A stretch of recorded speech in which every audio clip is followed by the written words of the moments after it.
Hello my dear friends, कैसे हैं आप सब। I hope you are doing well. दोस्तों, राजस्थान एपीओ के लिए हमने एक सीरीज स्टार्ट कर रखी है जिसके अंदर पहले हमने एससी एसटी एक्ट को डील किया कंप्लीट अच्छे तरीके से। स्लाइड्स के माध्यम से मैंने आपको पढ़ाने की समझाने की कोशिश की है। उसके बाद हमने आर्म्स एक्ट को डील किया सेम मैनर में। पीडीएफ वगैरह उनकी और इसकी भी जेजे एक्ट की भी आपको टेलीग्राम ग्रुप में मिल जाएगी। टेलीग्राम ग्रुप का लिंक आपको डिस्क्रिप्शन में मिल जाएगा। अगर आपने अभी तक उसको ज्वाइन नहीं किया तो काइंडली आप उसको ज्वाइन करें। चैनल को आप सब्सक्राइब कर सकते हैं क्योंकि रोज मैं लेक्चर ले रहा हूँ यहाँ पे। और आज juvenile justice board sorry juvenile justice act जो है हमारा, उसका पार्ट 2 लेके आया हूँ मैं। उससे पहले मैंने डेफिनेशंस आपको अच्छे तरीके से कवर करवा दी है। ठीक है। अब सेक्शन 4 से लेके 26, क्योंकि हमारे सिलेबस में आरपीएससी एपीओ 2026 जो 2 सितंबर को शेड्यूल्ड है, उसके अंदर सिर्फ और सिर्फ हम कह सकते हैं कि आ रहा है 26 सेक्शन तक जेजे एक्ट। ठीक है। तो ये हमारे लिए एडवांटेज भी है, हम एक एक वर्ड इसका पढ़ के चलेंगे और कोशिश करेंगे कि हमारे इन एक्ट से कोई क्वेश्चन गलत ना हो और लॉ का पोर्शन हमारा काफ़ी अच्छा रहे। ठीक है। क्योंकि जब सिलेबस जब बोर्ड जो है, कमीशन जो है स्पेसिफाई कर देते हैं, तो चांसेस होते हैं कि क्वेश्चन फिर उनमें से टेक्निकल ही बनेंगे। ठीक है। तो हम हर एक चीज़ को समझकर बड़े ही प्यार से चलेंगे और आई होप कि आप मेरा साथ देंगे, अच्छे तरीके से आप इसको समझेंगे। ठीक है। कोई डाउट होता है तो आप कमेंट सेक्शन में, आपके लिए वो ओपन है, आराम से उसके अंदर लिख सकते हैं और हम आपके हर पॉसिबल डाउट्स को सॉर्ट आउट करेंगे। ठीक है। जुवेनाइल जस्टिस बोर्ड सेक्शन 4 के अंदर दिया गया है। Juvenile justice board kind of एक कोर्ट होता है, पर इसको कोर्ट नहीं बोलते, एक बोर्ड बोलते हैं। जैसे एक अडल्ट पर्सन कोई क्राइम कर देता है तो उसके लिए हम ट्रायल चलाते हैं, है ना। ट्रायल चलाते हैं तो हमारे कोर्ट ऑफ जुडिशियल मजिस्ट्रेट होते हैं, है ना। हमारे सीजीएम कोर्ट होती है, कोर्ट ऑफ सेशन होती है। तो उसी की तर्ज पे हमारे पास जो बच्चे 18 साल से कम हैं उनकी इंक्वायरी के लिए जुवेनाइल जस्टिस बोर्ड होता है। ठीक है। अब कहता है कि देखो, स्टेट गवर्नमेंट जो है वो हर डिस्ट्रिक्ट में एक तो बनाएगी ही बनाएगी। ठीक है। लेकिन अगर डिस्ट्रिक्ट ज़्यादा बड़ा है, उसको लगता है कि एक के ऊपर ज़्यादा बर्डन हो जाएगा, तो दो भी बना दे, उससे ज़्यादा ही बना दे। ठीक है। कोई लिमिट नहीं बता रखी, वन और मोर लिख रखा। तो स्टेट गवर्नमेंट जो है हर एक प्रत्येक डिस्ट्रिक्ट में शेल वर्ड है, कॉन्स्टिट्यूट करेगी जुवेनाइल जस्टिस बोर्ड। और वहां पर अगर डिस्ट्रिक्ट बड़ा है तो एक से ज्यादा भी हो सकते हैं, कोई दिक्कत वाली बात है नहीं। काम क्या है, क्यों बना रहे हैं हम, मैंने आपको बता दिया। Children in conflict with law, जो बच्चे children in conflict with law हैं, सीसीएल जिसको हम बोलते हैं, उनके लिए उनके रिगार्डिंग कुछ पावर्स होती हैं, कुछ फंक्शंस होते हैं जो उनके संदर्भ में हमें डिस्चार्ज करने होते हैं। तो वो कौन करता है, जुवेनाइल जस्टिस बोर्ड करता है। इस एक्ट के अंदर दे रखी हैं वो पावर्स और फंक्शंस। तो इसके लिए हमें ये बनाना पड़ता है। ठीक है। चलिए, क्लॉज 2 की अगर बात करें, तो कॉन्स्टिट्यूशन की अगर बात करें, तो हमारे पास मैं आपको स्लाइड देख के साथ बताता हूँ। देखिए, पहले क्या होता था, पहले हमारे पास सीआरपीसी होता था। ठीक है। फिर इसको रिपील कर दिया गया। रिपील करने के बाद हमारे पास कौन आया, हमारे पास आया बीएनएसएस, भारतीय नागरिक सुरक्षा संहिता। ठीक है। इसके अंदर हमारे पास होता था मेट्रोपॉलिटन मैजिस्ट्रेट और चीफ मेट्रोपॉलिटन मैजिस्ट्रेट। और यहाँ पे होता था हमारे पास जुडिशियल मैजिस्ट्रेट फर्स्ट क्लास और चीफ जुडिशियल मैजिस्ट्रेट। ठीक है। ये होते थे। अब ये जो कैटेगरी है, ये पूरी कैटेगरी, वैसे मैं आपको एक बात बता देता हूँ, ये पूरी कैटेगरी जो है ये जेएमएफसी है, जुडिशियल मैजिस्ट्रेट फर्स्ट क्लास है। लेकिन ये जो पर्सन है सीजीएम जो है, ये थोड़ा एडमिनिस्ट्रेटिवली सुपीरियर होता है। ये तो आज भी है ये कंसेप्ट, तो ठीक है, ये तो आज भी कंसेप्ट है। ये वाला जो कंसेप्ट है सीएमएम और एमएम वाला, ये बीएनएसएस के अंदर बिल्कुल खत्म कर दिया, ये है ही नहीं। ठीक है। सीएमएम और एमएम, मेट्रोपॉलिटन मैजिस्ट्रेट और चीफ मेट्रोपॉलिटन मैजिस्ट्रेट, अब बीएनएसएस के अंदर कोई पोस्ट नहीं है, इसको खारिज कर दिया गया, बिल्कुल खत्म कर दिया गया है। तो अब हमारे पास कौन रहते हैं, जुडिशियल मैजिस्ट्रेट फर्स्ट क्लास और chief judicial magistrate chief judicial magistrate, sorry first class बोलते हैं। ठीक है। और ये दोनों क्या है, ये क्या है वैसे, कैटेगरी अगर इनकी पूछी जाए तो इनकी category judicial magistrate first class ही है। ठीक है। तो इन्होंने हमें कहा कि देखो भाई, एक प्रिंसिपल मैजिस्ट्रेट होगा आपका, जिसका क्या होगा, 3 साल का तो एक्सपीरियंस होगा कम से कम। ठीक है। एक्सपीरियंस उसका 3 साल का कम से कम मिनिमम होना चाहिए, प्लस वो जुडिशियल मैजिस्ट्रेट फर्स्ट क्लास होगा। ठीक है। लेकिन लेकिन वो क्या नहीं होगा, वो चीफ जुडिशियल मैजिस्ट्रेट नहीं हो सकता। समझ गए। मैंने ये जो कथा बनाई है, ये क्यों बनाई है, इसलिए बनाई है। ठीक है। अब पढ़ते हैं। प्रिंसिपल मैजिस्ट्रेट मेट्रोपॉलिटन मजिस्ट्रेट वाला कंसेप्ट निकाल दो। Judicial magistrate of first class, not being of CMM छोड़ दो, नॉट बीइंग ऑफ सीजेएम। ठीक है, आगे बात समझ में क्या लिखा है? ठीक है। इसके बाद इसने कहा कि दो सोशल वर्कर भी होने चाहिए, दो सोशल वर्कर भी होने चाहिए। उन दो सोशल वर्कर में से एक, दोनों भी फीमेल हो सकती हैं, कोई दिक्कत नहीं है, लेकिन एटलीस्ट एक तो वुमेन होनी ही चाहिए, एक तो वुमेन होनी ही चाहिए, इन्होंने कहा। अब जो ये सोशल वर्कर है, जुडिशियल मजिस्ट्रेट की तो अपॉइंटमेंट होती है ना, वो तो जज साहब है। सोशल वर्कर की कैसे हम डिटरमाइन करें कि इनकी एलिजिबिलिटी क्या रहेगी? तो इन्होंने कहा कि देखो भाई, जो इनकी एलिजिबिलिटी है वो कैसे रहने वाली है, वो must have been actively involve in health, education और welfare activities pertaining to children at least for 7 years। Actively involve हैं ये हेल्थ, एजुकेशन और जो वेलफेयर एक्टिविटीज हैं बच्चों के बेनिफिट के लिए, उसके अंदर। और कम से कम ये कितने टाइम से एक्टिवली इन्वॉल्व है? 7 साल से। ठीक है, तो ये एक तो ये क्लॉज है, या तो ये फुलफिल हो जाए तो हम उसको सोशल वर्कर बना देंगे जेजेबी बोर्ड के अंदर, है ना। और अगर ये नहीं होती है तो उसके पास कोई प्रोफेशनल डिग्री होनी चाहिए, चाइल्ड साइकोलॉजी के अंदर, साइकेट्री के अंदर, सोशोलॉजी के अंदर, या लॉ के अंदर। ठीक है, और वो उसको एक्टिवली परफॉर्म भी कर रही हैं। ठीक है, ऐसा नहीं है मतलब कर रही हैं या कर रहा है, ठीक है, कर रहे हैं बेसिकली। ठीक है, तो इसका मतलब ये नहीं है कि भाई चाइल्ड साइकोलॉजी के अंदर डिग्री ले ली, डिग्री अलमारी में पड़ी है, बंदा अपनी दुकान खोले बैठा है, ऐसा नहीं है। एक्टिवली उसको प्रैक्टिस कर रहा है, प्रैक्टिसिंग प्रोफेशनली। ठीक है, तो ये वर्ड बहुत इंपॉर्टेंट है। अगर बात करें डिस्क्वालिफिकेशन की, तो देखो डिस्क्वालिफिकेशन का एक ही पर्पस है कि इसको हम एलिजिबल ही नहीं करते, ये डिस्क्वालीफाई है। कैसे? हम उसको टर्मिनेट नहीं कर रहे हैं, उसको हम सोशल वर्कर बनने ही नहीं देंगे, डिस्क्वालीफाई है पहले ही। अगर उसके नाम पे कोई, उसका कोई पास्ट ऐसा रिकॉर्ड है जिसके अंदर उसने कोई ह्यूमन राइट का वायलेशन किया है, या फिर उसने चाइल्ड राइट का कोई वायलेशन किया है, अगर ऐसा उसने कुछ किया है तो हम उसको क्या कहते हैं कि ये डिस्क्वालीफाई है, इसको हम डिस्क्वालिफिकेशन मानते हैं उस आदमी की, उस पर्सन की।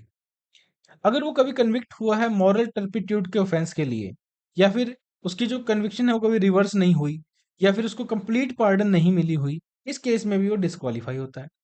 अगर वो सेंट्रल गवर्नमेंट या स्टेट गवर्नमेंट की किसी पोस्ट के ऊपर था, या फिर कोई गवर्नमेंट एडेड कॉरपोरेशन इनके ऊपर था, अंडरटेकिंग में था, उसको रिमूव कर दिया गया या उसको डिसमिस कर दिया गया, अगर ऐसा हुआ है तो भी वो इस पोस्ट के लिए काबिल आदमी नहीं है।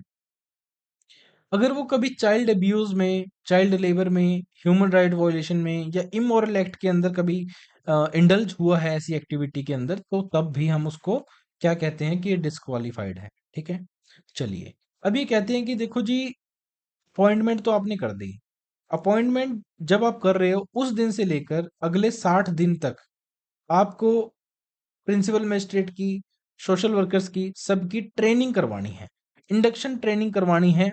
आपको बताना है कि भाई बच्चे कैसे काम करेंगे। ठीक है, कहाँ गया ये रहा, हाँ, बच्चों की कैसे केयर करनी है, कैसे उनकी प्रोटेक्शन करनी है, आपने रिहेबिलिटेशन कैसे करना है, लीगल प्रोविजंस क्या हैं।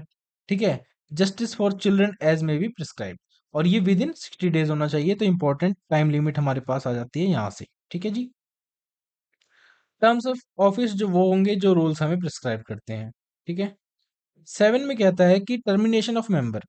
देखो, टर्मिनेशन ऑफ मेंबर का मतलब ये है कि अगर कोई भी मेंबर, प्रिंसिपल मजिस्ट्रेट को छोड़कर, अगर कोई भी मेंबर, जो वर्कर्स हैं बेसिकली, अगर अपनी पोस्ट का, जो उनके पास उनको पावर जुवेनाइल जस्टिस एक्ट ने दे रखी है, उसका मिसयूज करते हैं, तो डेफिनेटली वो टर्मिनेट होने के अधिकार हैं उनका, मतलब वो अधिकारी हैं। ठीक है, और fails to attend proceeding consecutively for 3 months, 3 महीने से आ ही नहीं रहा, कैसा है, कोई वैलिड रीजन नहीं दे रखा, तो टर्मिनेट करो उसको। ठीक है, अगर 1 साल में जितने भी दिन उनकी मीटिंग हुई उसके 3/4 हिस्से में वो आया ही नहीं, 3/4 सिटिंग्स में वो आया ही नहीं, तो उसको हम टर्मिनेट कर देंगे। ठीक है, becomes in eligible under subsection 4 during terms. अगर टर्म्स के दौरान वो सबसेक्शन 4 के अंदर जो हमने 4 क्लॉज पढ़े हैं, अगर इनके अंदर कहीं फॉल कर जाता है, तब भी हम उसको क्या करते हैं, टर्मिनेट कर देते हैं। ठीक है, चलिए, अरे ये कहाँ चले गया, हाँ ये आ गया, ये अलग से एक आ गई थी, चलो सेक्शन 5 और 6 डिस्कस करते हैं। ये बात करता है प्लेसमेंट ऑफ पर्सन वो cease to be a child during process of inquiry.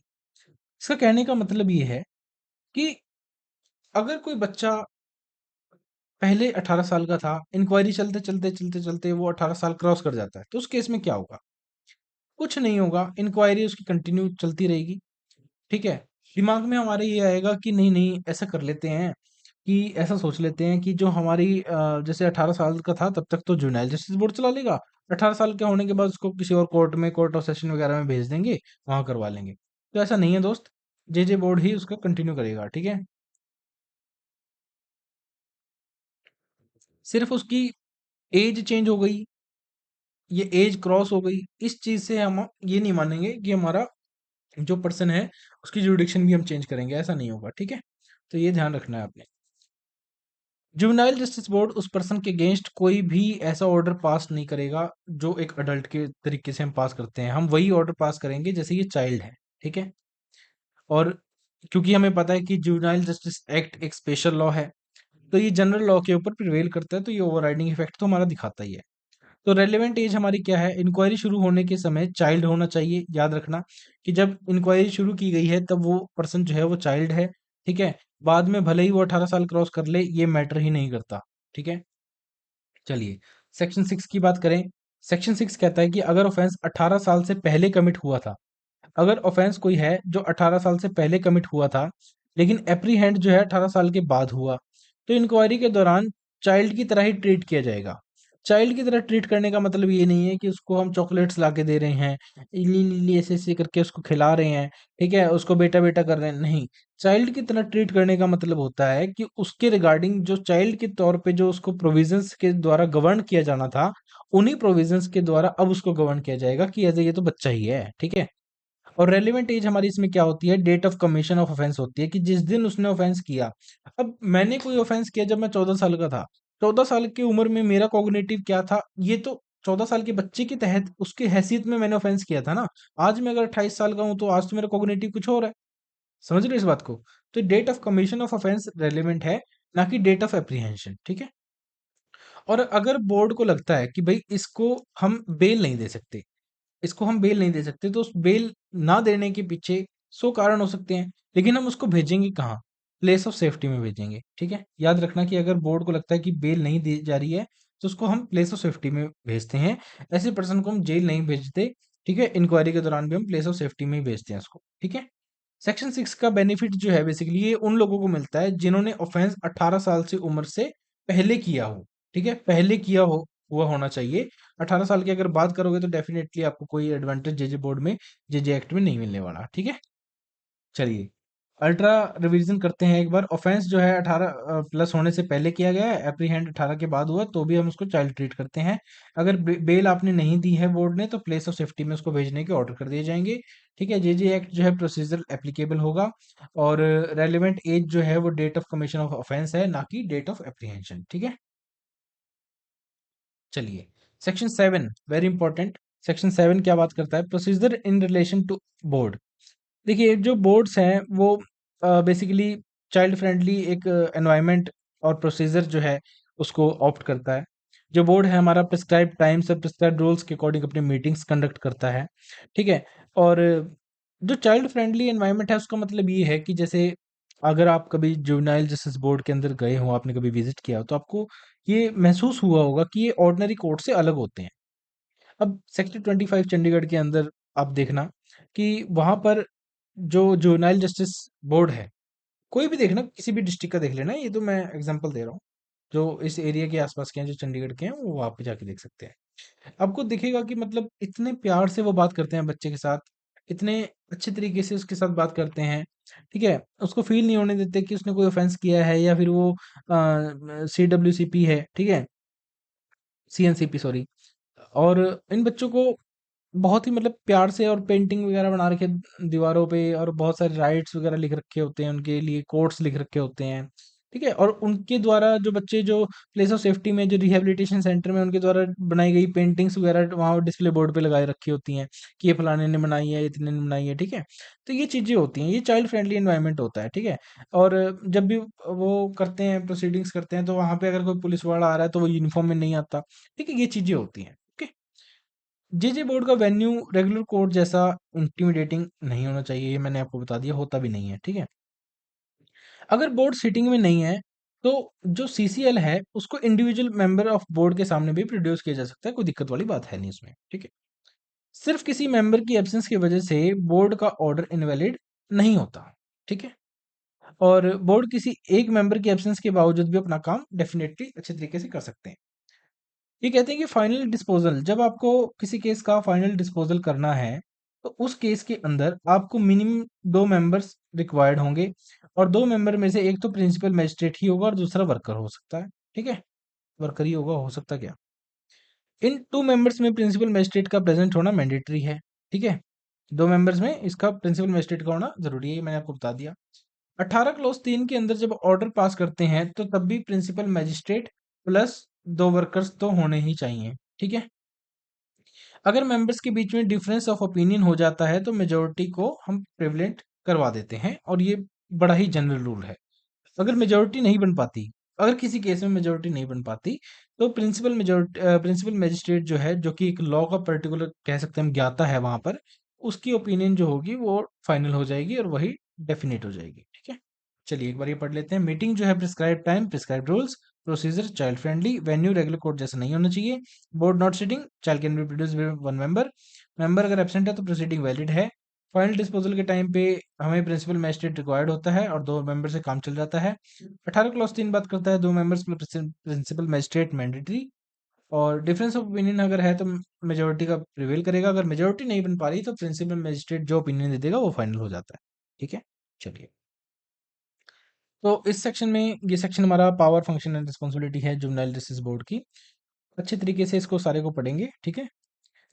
JJ board अपने जुरिडिक्शन में children in conflict with law के सभी प्रोसीडिंग्स को एक्सक्लूसिवली डील करता है।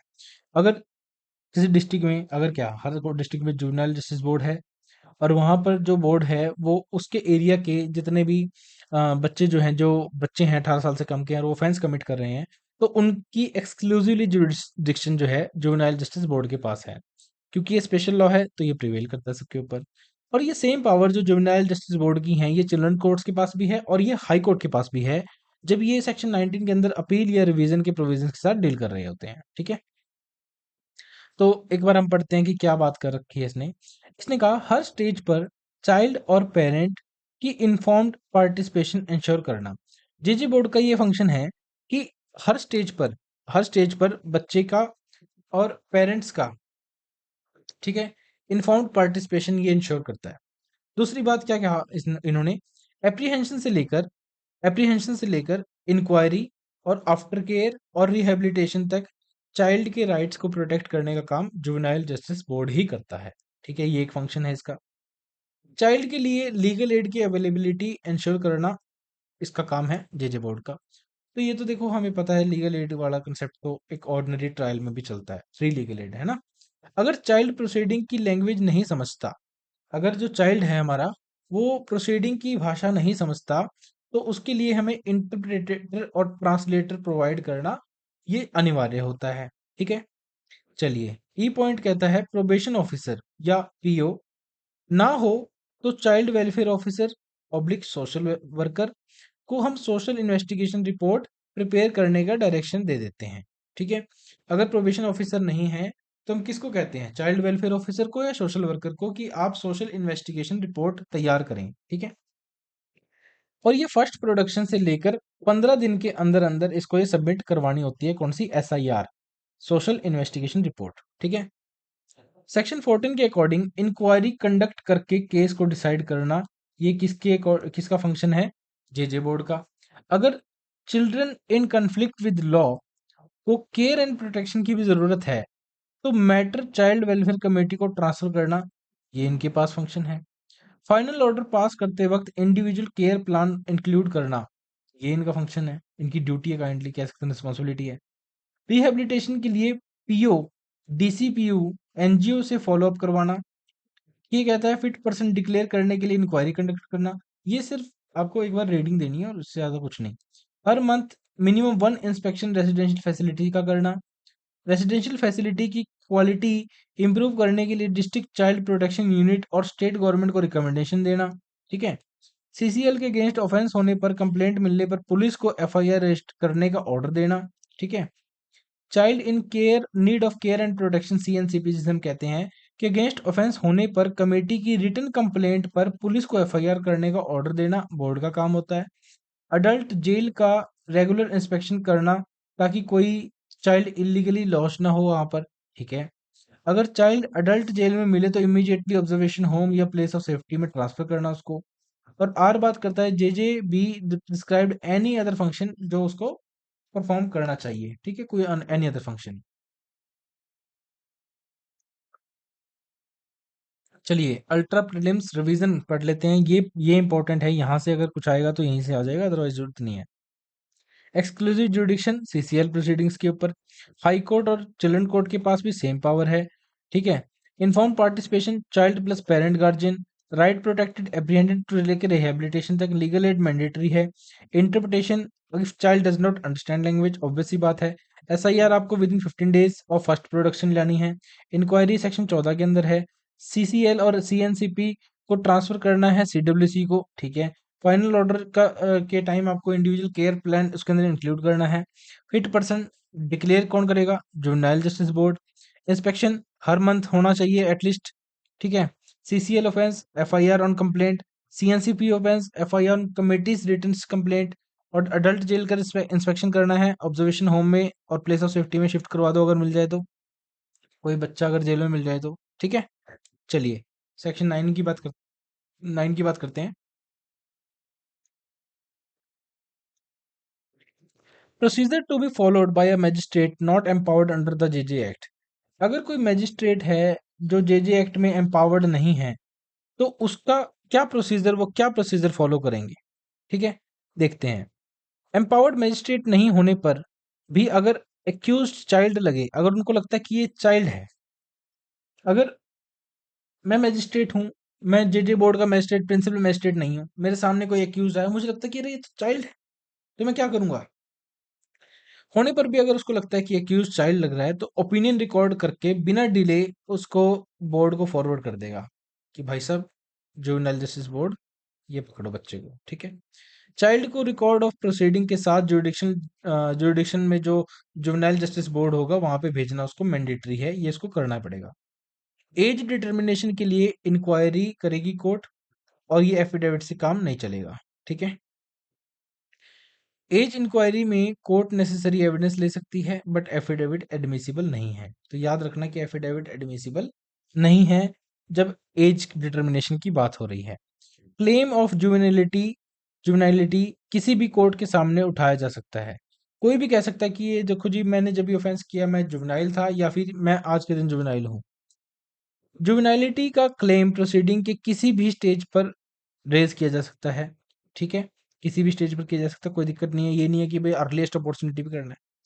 फाइनल डिस्पोजल के बाद भी जुवेनिलिटी का क्लेम मेंटेनेबल है। अगर फाइनल डिस्पोजल हो गया उसके बाद भी वो बता सकता है कि भाई देखो मैं जुवेनाइल हूं। अगर व्यक्ति एक्ट की कमेंसमेंट से पहले या इंक्वायरी के दौरान मेजर हो गया हो तब भी क्लेम डिसाइड होगा जेजे एक्ट के अकॉर्डिंग।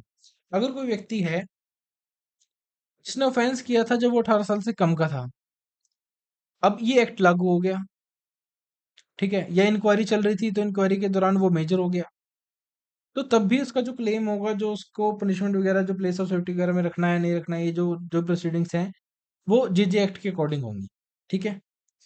रेलिवेंट डेट याद रखना, पूरे एक्ट के अंदर date of commission of offence होती है कि कब उसने ऑफेंस किया है, वो उस दिन कितने साल का था, ये बात मायने रखती है। 10 कहता है कोर्ट को पर्सन की एज एज नियरली एज में भी रिकॉर्ड करनी होती है, जितने का वो लग रहा होता है कि अरे ये तो 21 साल का ही लग रहा है तो 20-21 साल का लग रहा है तो इस हिसाब से। अगर कोर्ट पाए कि ऑफेंस के दिन एक्यूज चाइल्ड था तो जेजे बोर्ड को फॉरवर्ड करेगा डेफिनेटली, ये तो बात हम पढ़ चुके हैं। कोर्ट द्वारा दी गई सेंटेंस चाइल्ड पाए जाने पर deem to have no effect होगी। अगर मान लो फाइनल डिस्पोजल हो गया था, उन्होंने उसको सेंटेंस भी दे दी, सेंटेंस देने के बाद पता चला कि रेज ऑफ क्लेम हुआ कि ये बच्चा तो ये पर्सन तो जुवेनाइल था जब इसने ऑफेंस किया, तो उस ऑफेंस का उस सेंटेंस का कोई इफेक्ट नहीं होगा। ठीक है। वो जेजे बोर्ड अपने आप हिसाब से डील करेगा उसको। ठीक है। एप्रोप्रिएट ऑर्डर पास करने का पावर जुवेनाइल जस्टिस बोर्ड के पास पावर होता है। ठीक है। एज इंक्वायरी पेंडिंग होने के दौरान प्रोटेक्टिव कस्टडी की जरूरत हो तो पर्सन को प्लेस ऑफ सेफ्टी में रखा जा सकता है। ठीक है, अगर इंक्वायरी अभी एज इंक्वायरी पेंडिंग है कि भाई ये नहीं पता लग रहा कि ये 18 का है या 17 का है या 19 का है, कितने का है अभी पता नहीं है, तो इस टाइम पे अगर उसको लगता है कि हाँ इसको प्रोटेक्शन देने की जरूरत है, प्रोटेक्टिव कस्टडी रिक्वायरमेंट है, उसको प्लेस ऑफ कस्टडी में हम रख लेते हैं। ठीक है, इंटरवीनिंग पीरियड में ऑब्जर्वेशन होम नहीं बल्कि प्लेस ऑफ सेफ्टी का प्रोविजन है 2021 के अमेंडमेंट से। ठीक है, सेक्शन 9 का मेन ऑब्जेक्टिव रॉन्ग फॉर्म में आए हुए बच्चे को इमीडिएटली जेजे बोर्ड के जुडिक्शन में भेजने का है। ठीक है, तो आपसे क्वेश्चन क्या क्या पूछे जा सकते हैं इस एक्ट के अंदर कि relevant date for determining juvenility, वो date of commission of offence बताता है। एज इंक्वायरी बाय एफिडेविट हो जाती है क्या, नहीं होती। Juvenility claim after final disposal of claim हो सकता है, बिल्कुल हो सकता है। Sentence passed by ordinary cause after child is found juvenile, उसका कोई इफेक्ट नहीं होता। Protective custody during as inquiry place of safety में रखा जाएगा। Who passes final order after juvenility is established, JJ board. Magistrate not empowered under JJ act should what to record opinion और immediately JJ board को उसको forward कर देगा। ठीक है,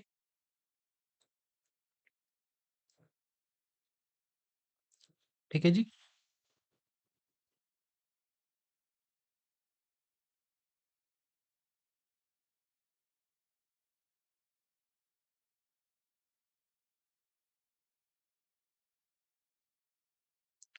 सेक्शन 15 डाला गया मैंने।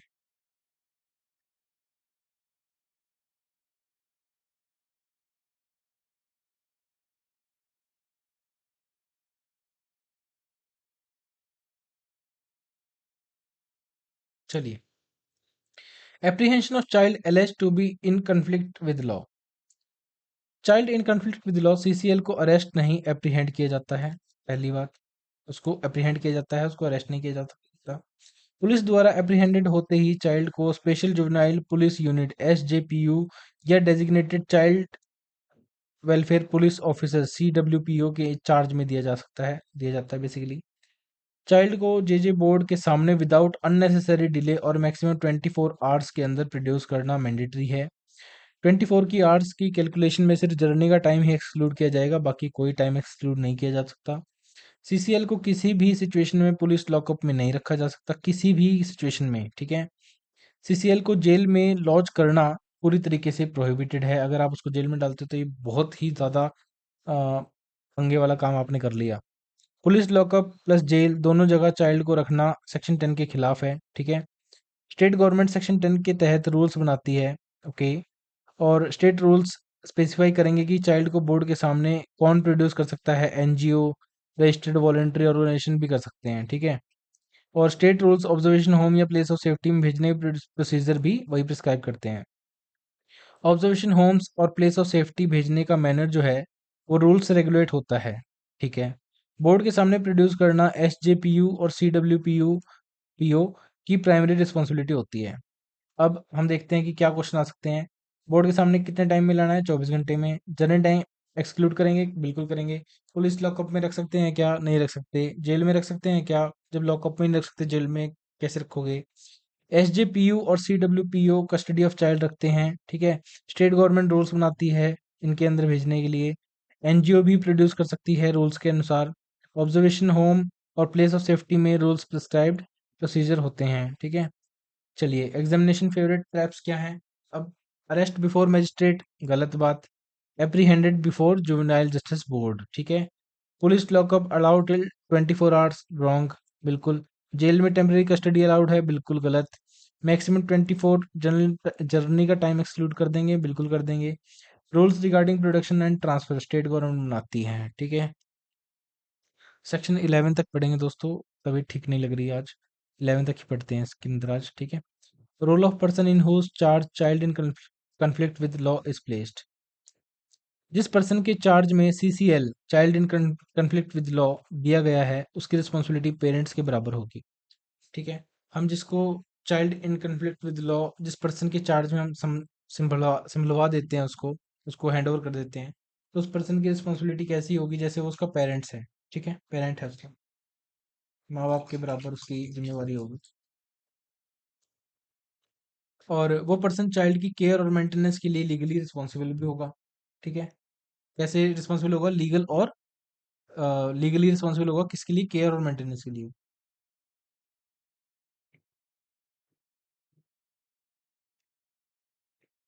ये रिस्पॉन्सिबिलिटी सिर्फ बोर्ड के ऑर्डर के फोर्स में रहने तक ही चलेगी। जब तक बोर्ड का ऑर्डर रहेगा तब तक ही इसकी रिस्पॉन्सिबिलिटी है। जब बोर्ड उसको कह देगा कि ठीक है यार तू जा अपना काम देख और हम अपने आप संभाल लेंगे बच्चे को, तो उसकी रिस्पॉन्सिबिलिटीज खत्म हो जाती हैं।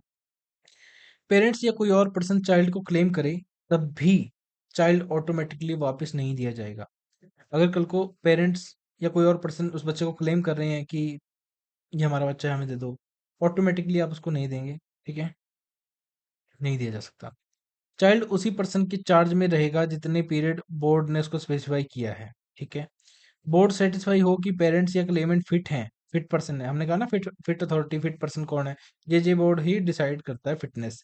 तो ये कहता है कि भाई अगर पेरेंट्स या क्लेमेंट अगर फिट हैं अकॉर्डिंग टू चाइल्ड, तभी चाइल्ड उनको हैंड ओवर किया जा सकता है, अदरवाइज नहीं किया जा सकता। फिटनेस डिसाइड करने के का फाइनल अथॉरिटी किसके लिए होता है, जुवेनाइल जस्टिस बोर्ड का। ठीक है, सेक्शन 11 का ऑब्जेक्टिव क्या है, चाइल्ड की सेफ्टी, केयर और रिहेबिलिटेशन को इंश्योर करना। ठीक है, चलिए। Child continues in such person charge for period of stated by the board, जो बोर्ड ने टाइम बता दिया उतने टाइम तक तो उस बंदे के साथ ही रहेगा। Notwithstanding claim by parents और any other person except when the board is of the opinion that parents of such person are fit to excise charge. अगर बोर्ड को लगता है कि ये जो पर्सन है, ये जो मैंने आपको यहाँ पे बताया फिटनेस वाला पॉइंट, कि अगर बोर्ड को लगता है कि हाँ ये फिट फिट अथॉरिटी है, तो ही उनको हैंड ओवर किया जाएगा पर्सन को या क्लेमेंट को। ठीक है, सेक्शन 12 बात करता है bail to a child. Bail आ गया, चल नहीं रहा क्या? Yes, bail to a child alleged to be in conflict with law. Section 12 का गोल्डन रूल ये है कि देखो बेल जो है वो रूल है, और अरेस्ट तो हम करते नहीं, तो जेल भी नहीं करते इसके अंदर, तो डिटेंशन ये क्या है, एक्सेप्शन है।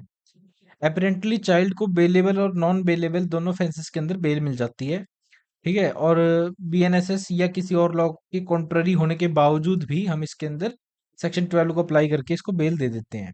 यूजुअली कहीं पे लिख रखा होता है कि बेल बेलेबल ऑफेंस नहीं है, नॉन बेलेबल है, ठीक है, या फिर कंपाउंडेबल नहीं है, तो वहां पर हम थोड़ा सा उस हिसाब से डील कर लेते हैं, जो हम जुवेनाइल जस्टिस की जब बात करते हैं। ठीक है, क्योंकि वो जे बोर्ड अपने पास स्पेशल पावर्स होल्ड करते हैं। चाइल्ड को बेल विद श्योरिटी और विदाउट श्योरिटी दोनों पर रिलीज किया जा सकता है। ठीक है, बेल के बदले चाइल्ड को प्रोबेशन ऑफिसर की सुपरविजन या फिट पर्सन की केयर में भी दिया जा सकता है। फिट पर्सन कौन बताएगा कि फिट पर्सन ये फिट पर्सन है, फिट अथॉरिटी है या नहीं, जे बोर्ड बताएगा। बोर्ड या पुलिस बेल डिनाई तभी करेगी जब सेक्शन 12 के स्पेसिफाइड ग्राउंड एग्जिस्ट करते हों। ये वाले ग्राउंड्स जो हैं, जब ये एग्जिस्ट करेंगे तभी डिनाई होगा, अदरवाइज डिनाई नहीं होगा। ठीक है, बेल डिनाई करने के रीजन बोर्ड को रिटर्न फॉर्म में रिकॉर्ड करना मैंडेटरी होता है। ठीक है, जब भी आप बेल डिनाई कर रहे हैं किसी जुवेनाइल की, तो आपको रिटर्न में बताना होगा कि आपने क्यों उस बच्चे की बेल को डिनाई किया है। पुलिस बेल ना दे तो चाइल्ड को सिर्फ ऑब्जर्वेशन होम या प्लेस ऑफ सेफ्टी में रखा जाएगा। ठीक है, पुलिस लॉकअप या जेल में रखना अलाउड है ही नहीं, ये हमने पहले ही पढ़ा है। बोर्ड बेल रिजेक्ट करेगा तो इंक्वायरी की पेंडिंग रहने तक ऑब्जर्वेशन होम में रहेगा बच्चा, या फिर प्लेस ऑफ सेफ्टी में रहेगा। ठीक है, उसको भेजेगा। अगर चाइल्ड 7 दिन के अंदर बेल कंडीशन फुलफिल नहीं कर पाता तो उसे दोबारा बोर्ड के सामने प्रोड्यूस किया जाएगा। अगर मान लो कोई कंडीशन रख दी बोर्ड ने कि भाई ये कंडीशंस हैं, अगर वो 7 दिन के अंदर उन कंडीशंस को, बेल कंडीशंस को नहीं फुलफिल कर पाता बच्चा किसी कारण से, तो फिर से बोर्ड के सामने समक्ष उसको पेश किया जाएगा। ठीक है, बोर्ड बेल कंडीशन मॉडिफाई भी कर सकता है, जहां पे उसने मान लो कि किसी को लिखा कि 10,000 रुपए का बॉन्ड भरना है, तो 10,000 रुपए के बॉन्ड को वो 5,000 कर देंगे कि चल 10,000 अगर नहीं भर पा रहा किसी कारण से, तो तुम 5,000 का कर देना। अब हम बात करते हैं कि बेल कब डिनाई होगी, यहाँ से क्वेश्चन जरूर आएगा, क्योंकि एक्सेप्शन से हो गए या फिर कुछ ऐसे पार्ट हो जाता है लॉ का जहां से एक एक्सेप्शन टाइप क्रिएट होती है, तो वहां से क्वेश्चन जरूर पूछे जाते हैं। ठीक है, तो बेल डिनाई की जा सकती है कुछ अगर पर्टिकुलर सर्कमस्टांसेस होते हैं, जैसे कि अगर नॉन क्रिमिनल के एसोसिएशन का रिस्क है, जहां पे एक किसी गुंडे का लिंक है उस बच्चे के साथ ऐसा लगता है, तो उसकी बेल को हम रिजेक्ट कर देंगे। जहां पर कोई मॉरल डेंजर है, ठीक है, वहां पर हम कर देंगे। फिजिकल डेंजर का रिस्क है उस बच्चे के लिए कि उसकी हेल्थ को या उसकी फिजिक को कोई नुकसान पहुंचा देगा, साइकोलॉजिकल डेंजर है उसको, तो हम उसकी बेल रिजेक्ट कर देंगे। एंड ऑफ जस्टिस डिफीट हो जाएगा अगर हमने उसको बेल प्रोवाइड कर दी, तो इन केसेस में हम बेल डिनाई कर सकते हैं। इन ग्राउंड्स के अलावा किसी भी अन्य ग्राउंड के ऊपर बेल डिनाई नहीं होती है, ठीक है। चलिए, बेलेबल और नॉन बेलेबल दोनों ऑफेंसेस पर अप्लाई होता है, बिल्कुल सही बात है। रीजन रिकॉर्ड करना मैंडेटरी है अगर आप बेल डिनाई कर रहे हैं, ठीक है। Observation home place of safety में रखा जाएगा, बिल्कुल सही बात है। चाइल्ड को 7 दिन के अंदर बोर्ड के सामने प्रोड्यूस किया जाएगा अगर बेल की कंडीशन वो सेटिस्फाई नहीं कर पाता, ठीक है। ये हमने इसके कॉन्ट्ररी लिख रखे हैं ताकि एग्जाम में आपको कंफ्यूजन ना हो, ठीक है। चलिए, सेक्शन 13 बात करता है इन्फॉर्मेशन टू पेरेंट्स, गार्जियन और प्रोबेशन ऑफिसर। इन्फॉर्मेशन आप किसको देंगे? पेरेंट्स को दे सकते हैं, गार्जियन को देंगे, प्रोबेशन ऑफिसर को देंगे। जब कोई चाइल्ड एलेज्ड, जब उसका आरोप होता है कि भाई ये कन्फ्लिक्ट विद लॉ है, एलेज्ड किया गया है, एप्रीहेंडेड होता है, तो child welfare police officer CWPO या फिर स्पेशल जुवेनाइल पुलिस यूनिट जो SJPU होती है, को तुरंत एक्शन लेना होता है। तुरंत एक्शन क्या लेंगे? CWPO SJPO क्या करते हैं? वो जितना जल्दी हो सके चाइल्ड को, पेरेंट्स गार्जियन को इन्फॉर्म करना होगा कि ये बच्चा हमारे पास है, ठीक है, ऐसे ऐसे करके। देखो यहाँ पे क्या कर रहा है, CWPO या फिर SJPU जो है वो क्या कर रहा है, पेरेंट्स गार्जियन को, प्रोबेशन ऑफिसर अगर नॉट अवेलेबल तो चाइल्ड वेलफेयर कमेटी को क्या कर रहा है, इन्फॉर्म कर रहा है।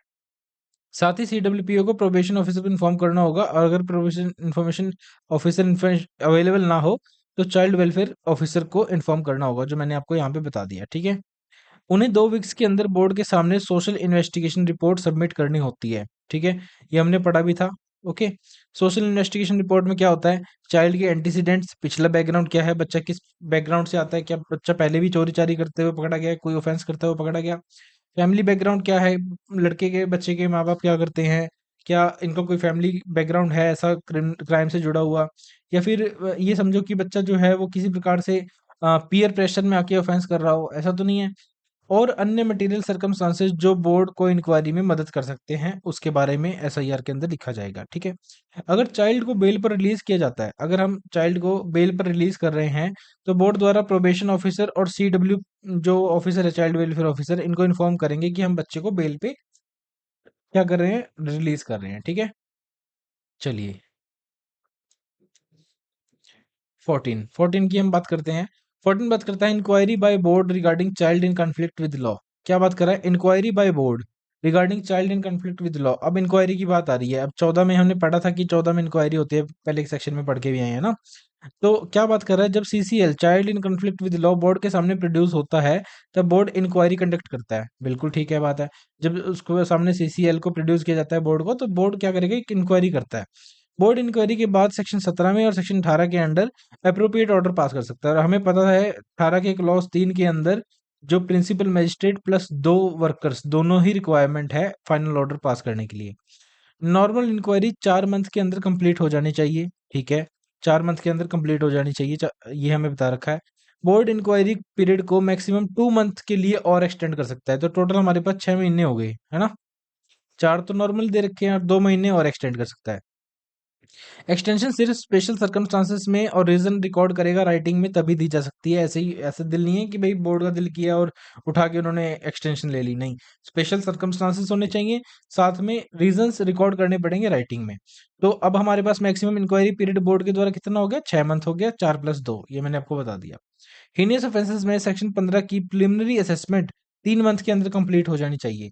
जो हीनियस ऑफेंसेस हैं उसके अंदर सेक्शन 15 के अंदर हम आगे पढ़ेंगे भी, तो उसके अंदर प्रिलिमिनरी असेसमेंट के टॉपिक के बारे में बता रखा है, वो कब तक कंप्लीट हो जानी चाहिए, 3 महीने के अंदर कंप्लीट हो जानी चाहिए। और 3 मंथ्स का period first production of child before the board से काउंट होगा। जिस दिन बच्चे को आपने पहली बार प्रोड्यूस किया है बोर्ड के सामने, उस दिन से लेकर अगले 3 महीने तक, ठीक है। पेटी ऑफेंस की इंक्वायरी एक्सटेंडेड पीरियड के बाद भी कंप्लीट ना हो तो प्रोसीडिंग ऑटोमेटिकली टर्मिनेट हो जाएगी। क्या कहा इन्होंने?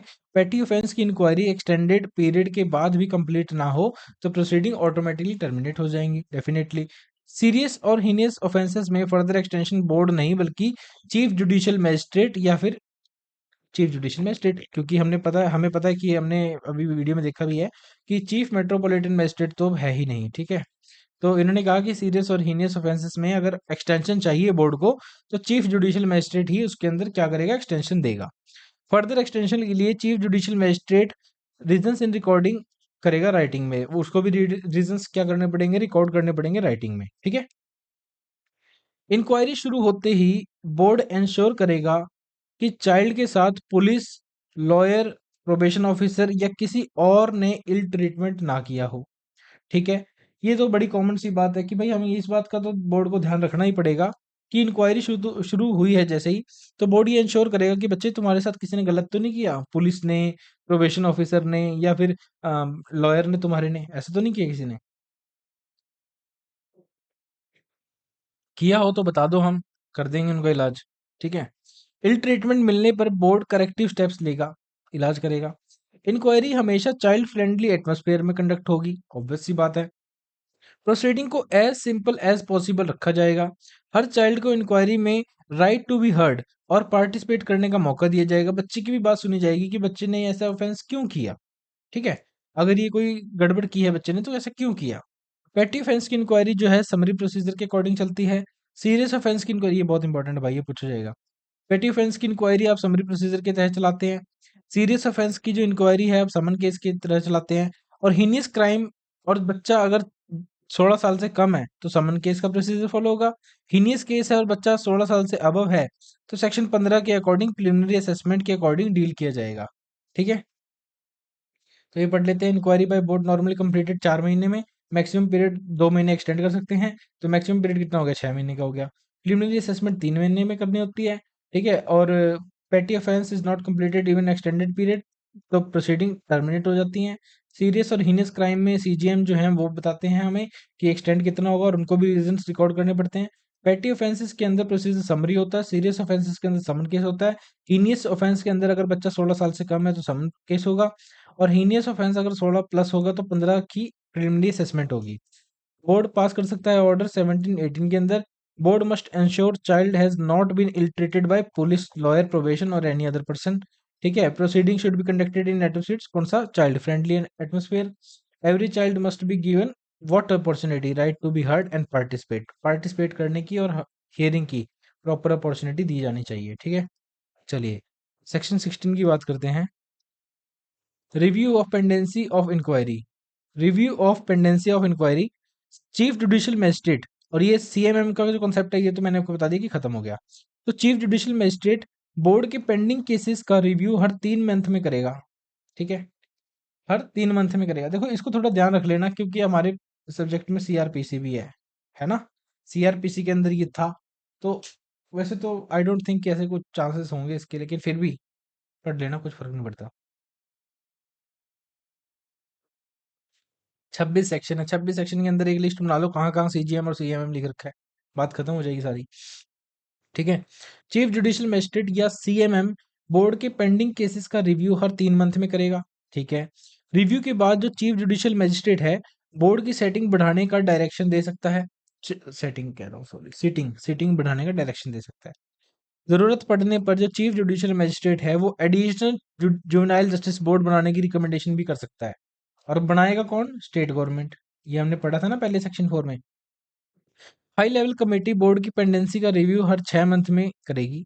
हाई लेवल कमेटी होती है वो बोर्ड की कितने बोर्ड के पास कितने केसेस पेंडिंग है इस चीज को देखते हुए उसका रिव्यू हर 6 महीने के अंदर करेगी। ठीक है। हाई लेवल कमेटी का जो चेयरमैन होता है वो एग्जीक्यूटिव चेयरमैन होता है किसका, state legal service authority, salsa कहते हैं हम जिसको। एक होता है डीएलएसए, एक होता है एसएलएसए, एक होता है एनएलएसए, नेशनल लीगल सर्विस अथॉरिटी, है ना। तो यहाँ पे हम स्टेट लीगल सर्विस अथॉरिटी की बात कर रहे हैं। हाई लेवल कमेटी के मेंबर्स जो हैं, होम सेक्रेटरी एक्ट इम्प्लीमेंटेशन के लिए रिस्पॉन्सिबल सेक्रेटरी होता है, एनजीओ वॉलंटरी ऑर्गेनाइजेशन के रिप्रेजेंटेटिव। रिव्यू में पेंडिंग केसेस की number, duration, nature, reason examine किए जाते हैं। ठीक है। बोर्ड को पेंडेंसी की इंफॉर्मेशन क्वार्टरली बेसिस पे फर्निश करनी होती है। ठीक है। पेंडेंसी रिपोर्ट सीजीएम और डिस्ट्रिक्ट मजिस्ट्रेट को भेजी जाती है। ठीक है। ये क्वेश्चन पूछा जा सकता है कि पेंडेंसी रिपोर्ट किसको भेजी जाती है। क्वार्टरली रिपोर्ट का prescribed form state government decide करती है कि कैसे पता लगेगा। डिस्ट्रिक्ट मजिस्ट्रेट चाइल्ड के बेस्ट इंटरेस्ट में किसी भी स्टेक होल्डर या बोर्ड या कमेटी से इंफॉर्मेशन मांग सकते हैं। डिस्ट्रिक्ट मजिस्ट्रेट वहां के राजे हैं तो ये कुछ भी कर सकते हैं। ठीक है। सेक्शन 16 का जो ऑब्जेक्टिव है इंक्वायरी को स्पीडी बनाना है और अननेसेसरी पेंडेंसी को रिड्यूस करना होता है बेसिकली। अब आपने जो भी पढ़ा उसको आप भूल सकते हैं, मैं आपको कह सकता हूँ कि आपको याद रखने की जरूरत नहीं है। आपको याद रखना है यहाँ से जो मैं आपको अभी पढ़ाऊंगा। बोर्ड की पेंडेंसी रिव्यू हर 3 मंथ्स में कौन करता है, याद रखना सीजेएम करता है। ठीक है। हाई लेवल कमेटी रिव्यू कितने इंटरवल पे करती है? एवरी 6 मंथ पे करती है। हाई लेवल कमेटी का चेयरमैन कौन होता है? एग्जीक्यूटिव चेयरमैन होता है, जो स्टेट लीगल सर्विस अथॉरिटी का, वही इसका चेयरमैन होगा। बोर्ड पेंडेंसी रिपोर्ट कितनी बार सबमिट करती है? क्वार्टरली करती है, ठीक है। पेंडेंसी रिपोर्ट किन्हें भेजी जाती है? सीजीएम को और डिस्ट्रिक्ट मजिस्ट्रेट को भेजी जाती है। एडिशनल बोर्ड की रिकमेंडेशन कौन करता है? एडिशनल बोर्ड कौन सा? जेजे बोर्ड, ठीक है। कौन करता है इसकी? सीजीएम करता है। बोर्ड, और एक बात बताओ, एस्टेब्लिशमेंट कौन करता है? स्टेट गवर्नमेंट करती है, ठीक है। बोर्ड की सीटिंग बढ़ाने का डायरेक्शन कौन दे सकता है? सीजीएम दे सकता है। डिस्ट्रिक्ट मजिस्ट्रेट किस पर्पज से इंफॉर्मेशन कॉल कर सकता है? बेस्ट इंटरेस्ट ऑफ चाइल्ड से। डिस्ट्रिक्ट मजिस्ट्रेट इंफॉर्मेशन किन स्टेक होल्डर से मांग सकता है?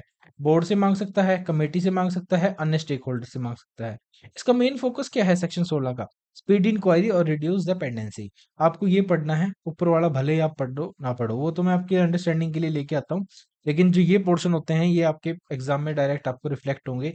और जिस दिन पेपर होगा राजस्थान एपीओ का, उस दिन मैं आपको दिखाऊंगा कि भाई पढ़ाया हुआ आया है या नहीं आया है, ठीक है। और पढ़ाया हुआ तो देखो मैं पूरा बेरेक्ट पढ़ा रहा हूँ, आएगा तो यहीं से, इसमें तो कोई शक नहीं है। लेकिन बात क्या है? बात ये है कि जो मैं अलग से आपके लिए लेके आ रहा हूँ, इनमें से आया या नहीं आया, ठीक है। आप भी यही है, मैं भी यही हूँ, देखते हैं। मैं किसी और की तरह ऐसा नहीं है कि रहना एडीए का पेपर थोड़ा सा अपसेट नहीं आया ना, अगर ये इनसे, तो माफी भी मांग लूंगा, ठीक है। लेकिन मुझे पता है आएगा यहाँ से, ठीक है, वो राजस्थान है, ठीक है, वहां से आ जाता है। चलो, चाय पी लेते हैं थोड़ी।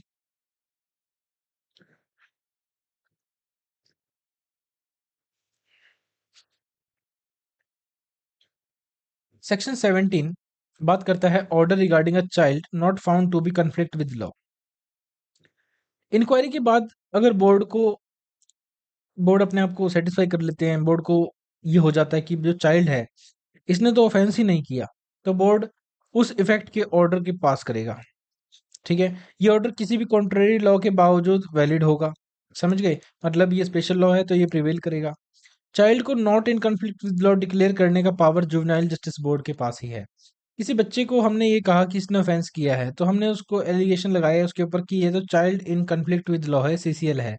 लेकिन जेजे बोर्ड ने इंक्वायरी करने के बाद ये पाया कि ये तो सीसीएल है नहीं है। तो ये पावर किसके पास है? जेजे बोर्ड के पास है, कि वो किसी को डिक्लेयर कर सकती है कि not in conflict with law. Obvious सी बात है ना।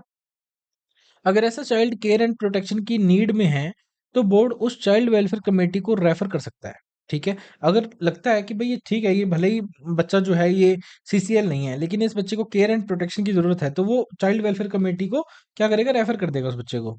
सीडब्ल्यूसी को रेफरल अप्रोप्रिएट डायरेक्शन के साथ किया जाएगा। साथ अब कैसे अप्रोप्रिएट डायरेक्शंस क्या हो सकती हैं? अप्रोप्रिएट डायरेक्शंस हो सकती है केस टू केस वेरी कर सकती है वो तो। सेक्शन 17 का फोकस पनिशमेंट नहीं होता, बल्कि चाइल्ड की प्रोटेक्शन और उसका वेलफेयर होता है, ठीक है। तो चलिए यहाँ देखते हैं कि एक बच्चे को लाया गया जेजे बोर्ड के सामने। ये हमारे प्रिंसिपल मजिस्ट्रेट हैं, ये हमारे वर्कर हैं, ये हमारे वर्कर हैं। अब एक वुमेन होनी चाहिए थी, इसलिए ये वुमेन है, ठीक है। बोर्ड सेटिस्फाई करता है कि चाइल्ड ने कोई ऑफेंस नहीं किया, इस बच्चे ने कोई ऑफेंस नहीं किया। बोर्ड ऑर्डर करेगा कि ये नॉट कन्फ्लिक्ट विद लॉ है, ठीक है। किसी भी कॉन्ट्ररी के लॉ के बावजूद ये नॉट विद स्टैंडिंग क्लॉज है, ये प्रिवेल करेगा, ठीक है। अब बच्चे को, अगर बोर्ड को लगता है कि ये जो चाइल्ड है, ये इसको नीड की जरूरत है, केयर की जरूरत है, तो बोर्ड क्या करेगा? उस बच्चे को चाइल्ड वेलफेयर कमेटी के पास भेज देगा, रेफर कर देगा। चाइल्ड वेलफेयर कमेटी क्या करेगी? रेफरल एप्रोप्रिएट डायरेक्शंस के साथ इसको किया जाएगा, बेसिकली सीडब्ल्यूसी को प्रॉपर रेफर किया जाएगा एप्रोप्रिएट डायरेक्शंस के साथ, ठीक है। तो नो ऑफेंस प्रूव्ड, चाइल्ड को हमेशा घर भेजना? नहीं, हमेशा घर नहीं भेजना। अगर चाइल्ड को केयर एंड प्रोटेक्शन की जरूरत है, तो जेजे बोर्ड उसको सीडब्ल्यूसी भेजेगा, रेफर करेगा, ठीक है। चलिए 18 की बात करते हैं, orders regarding child found to be in conflict with law. अगर बच्चा जो है वो, अब पहले हमने पढ़ा कि वो चाइल्ड इन सीसीएल नहीं था, अगर अब इंक्वायरी के बाद लगता है कि ये तो सीसीएल ही है, तो क्या करेंगे भाई? तो उसके लिए बताते हैं क्या करेंगे, देखिए। सेक्शन 18 तब अप्लाई होता है जब बोर्ड इंक्वायरी के बाद चाइल्ड को ऑफेंस में गिल्टी मान लेता है। अब ऑफेंस के लिए बोर्ड को लगता है कि हाँ, इसी बच्चे ने गड़बड़ की है, इसी ने ऑफेंस किया है। तो अगर पेटी ऑफेंस किया है तो सेक्शन 18 अप्लाई होगा। सीरियस ऑफेंस किया है तो सेक्शन 18 अप्लाई होगा। हीनियस क्राइम अगर बच्चा 16 साल से कम है तो भी 18 अप्लाई होगा। हीनियस ऑफेंस अगर अबव 16 है, सेक्शन 18 तब अप्लाई होगा जब बोर्ड सेक्शन 15 के बाद मैटर को डिस्पोज ऑफ करे, ठीक है। तो वैसे तो आपको याद रखना है कि पैटी के लिए भी जेजे बोर्ड ये 18 अप्लाई होगा, सीरियस के लिए भी हमारा 18 अप्लाई होगा, हीनियस के लिए अगर 16 से बिलो हो तो भी 18 अप्लाई होगा। लेकिन हीनियस है, लेकिन 16 से अबव है और 18 से कम है, तो इस केस में जो है पहले 15 की जो असेसमेंट है, प्रिलिमिनरी असेसमेंट है, उसकी बात की जाएगी और फिर हम इसको डिस्पोज ऑफ करेंगे, ठीक है। सेक्शन 18 किसी भी कॉन्ट्रेरी लॉ पर ओवरराइडिंग इफेक्ट रखता है, बिल्कुल ठीक है। बॉर्डर बॉर्डर नहीं बोर्ड और ऑर्डर बॉर्डर बन गया मेरे दिमाग में। बोर्ड ऑर्डर पास करते वक्त नेचर ऑफ ऑफेंस कंसिडर करेगा कि किस प्रकार का इसने ऑफेंस किया है। बोर्ड जो है वो सोशल इन्वेस्टिगेशन रिपोर्ट कंसिडर करेगा जो बना के भेजे प्रोबेशन ऑफिसर वगैरह ने। बोर्ड चाइल्ड की स्पेसिफिक नीड का और सुपरविजन करेगा कि भाई इस बच्चे को कोई पर्टिकुलर नीड, कुछ कुछ बच्चे होते हैं जिनको चाइल्ड विद स्पेशल नीड होते हैं, तो उनको क्या कोई स्पेशल नीड की रिक्वायरमेंट है क्या। बोर्ड चाइल्ड का पास्ट कंडक्ट भी कंसिडर करेगा इसके अंदर, ठीक है। अब 18 क्लॉज 2, उसके अंदर एडिशनल ऑर्डर किए जा सकते हैं कि स्कूल अटेंड करने का, कि बच्चे तुम स्कूल अटेंड करो, ठीक है। वोकेशनल ट्रेनिंग सेंटर अटेंड करने का, ठीक है, उनको कुछ स्किल्स वगैरह डेवलप करने के लिए।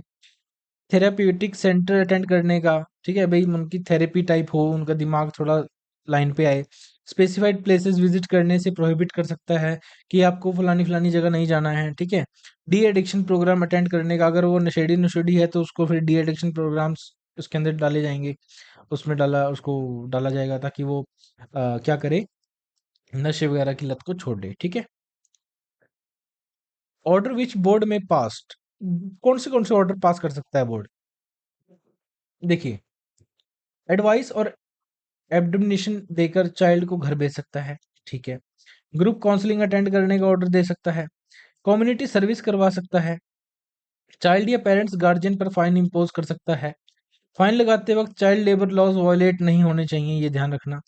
गुड कंडक्ट प्रोबेशन पर पेरेंट्स गार्जियन फिट पर्सन की केयर में रिलीज किया जा सकता है बच्चे को। गुड कंडक्ट प्रोबेशन पर फिट फैसिलिटी के सुपरविजन में भी रिलीज किया जा सकता है। प्रोबेशन की मैक्सिमम पीरियड 3 साल हो सकती है। स्पेशल होम भेजा जा सकता है बच्चे को। स्पेशल होम में अगर भेजोगे तो 3 साल मैक्सिमम भेजे जा सकते हैं। स्पेशल होम में education, skill development, counselling, behaviour modification therapy, psychiatrist support, ये सब ध्यान रखा जाएगा। अगर चाइल्ड का बिहेवियर दूसरे चिल्ड्रन या उसकी खुद के इंटरेस्ट के अगेंस्ट हो तो प्लेस ऑफ सेफ्टी ही भेजा जाएगा फिर इसको। अगर वो जाके बच्चों के साथ मार पिटाई कर रहा है या अपने आप को नुकसान पहुंचा रहा है तो प्लेस ऑफ सेफ्टी भेज देंगे, फिर हम फालतू बकवास नहीं करेंगे, ठीक है। सेक्शन 15 की प्रिलिमिनरी असेसमेंट के बाद ही ट्रायल एज अडल्ट का क्वेश्चन आता है, ठीक है। 18 क्लॉज 3 ने ये बात कही कि प्रिलिमिनरी असेसमेंट होने के बाद ही हम एक जुवेनाइल का अडल्ट की तरह ट्रायल कर सकते हैं नहीं कर सकते हैं, ये तब पता लगेगा। बोर्ड खुद अडल्ट ट्रायल नहीं करता। बोर्ड सिर्फ केस को चिल्ड्रन कोर्ट को ट्रांसफर कर देता है। चिल्ड्रन कोर्ट ही अडल्ट ट्रायल कंडक्ट करती है उसका, ठीक है। डन है। चलिए ये पढ़ लेते हैं एक बार। इंक्वायरी के बाद सेक्शन 18 और हीनियस क्या कह रहा है कि पेटी plus serious offence less than 16 है तो सेक्शन 18, ठीक है। हीनियस 16 प्लस है, आफ्टर 16 15, ओवरराइडिंग फैक्ट है, consider nature SIR need past conduct. Advice counselling community service fine probation 3, बिल्कुल सिंपल है, वही चीज लिख रखी है। स्पेशल और maximum 3 year place of safety. Additional order school vocational training therapeutic और प्रोहिबिशन प्लेस डी एडिक्शन, ये सारे पॉइंट्स आ गए इसके अंदर, ठीक है। बस इतना याद रखना है सेक्शन 18 के अंदर एडवाइस जो counselling community service fine probation 3 साल का, स्पेशल होम 3 साल का, place of safety children court adult trial, ठीक है। इसके अंदर ऐसा कुछ याद करने का है नहीं, बस यही चीजें याद करने की है इसके अंदर, ठीक है। चलिए, बात आती है कि चलो मान लो आपने अडल्ट को भेज दिया, मतलब बच्चे को भेज दिया अडल्ट की तरह ट्रायल होने के लिए चिल्ड्रंस कोर्ट में। तो पावर ऑफ चिल्ड्रन कोर्ट क्या है, अब चिल्ड्रंस कोर्ट की क्या पावर आती है वो हमें सेक्शन 19 बताता है, ठीक है। देखिए, सेक्शन 15 की चिल्ड्रन कोर्ट अपना डिसीजन लेती है, ठीक है। जब सेक्शन 15 की प्रिलिमिनरी असेसमेंट रिसीव होती है तो उसके बाद चिल्ड्रन कोर्ट जो है वो अपना डिसीजन लेती है। चिल्ड्रन कोर्ट डिसाइड करेगी कि चाइल्ड का ट्रायल अडल्ट के रूप में होना चाहिए या नहीं होना चाहिए। अगर अडल्ट ट्रायल की नीड है तो बीएनएसएस के अकॉर्डिंग प्रोविजंस उसके ट्रायल वाले शुरू हो जाएंगे। अडल्ट ट्रायल के दौरान child friendly atmosphere, fair trial और चाइल्ड की स्पेशल नीड्स का ध्यान रखना मैंडेटरी है। वहां पर भी हम थोड़ा बहुत देखो चाइल्ड फ्रेंडली एटमॉस्फेयर तो रखेंगे, ऐसी बात नहीं है कि बिल्कुल ही अडल्ट की तरह करेंगे, ठीक है। अगर अडल्ट ट्रायल की जरूरत नहीं है तो चिल्ड्रन कोर्ट खुद जुवेनाइल जस्टिस बोर्ड की तरह इंक्वायरी करेगा और सेक्शन 18 के ऑर्डर पास कर देगा, ठीक है। फाइनल ऑर्डर में इंडिविजुअल केयर प्लान इंक्लूड करना मैंडेटरी है। फाइनल ऑर्डर में उनको इंडिविजुअल केयर प्लान तो इंक्लूड करना ही पड़ेगा, ठीक है। इंडिविजुअल केयर प्लान का पर्पस चाइल्ड की रिहेबिलिटेशन और फॉलोअप का इंश्योर करना होता है, ठीक है। Follow up prohibition officer district child protection unit DCPU कहते हैं जिसे, या सोशल वर्कर करेगा। ठीक है। चाइल्ड को 21 साल की एज तक प्लेस ऑफ सेफ्टी में रखा जाएगा। 21 कंप्लीट होने के बाद उस पर्सन को जेल ट्रांसफर कर दिया जाएगा एज पर लॉ। ठीक है, प्रिजन में बेसिकली।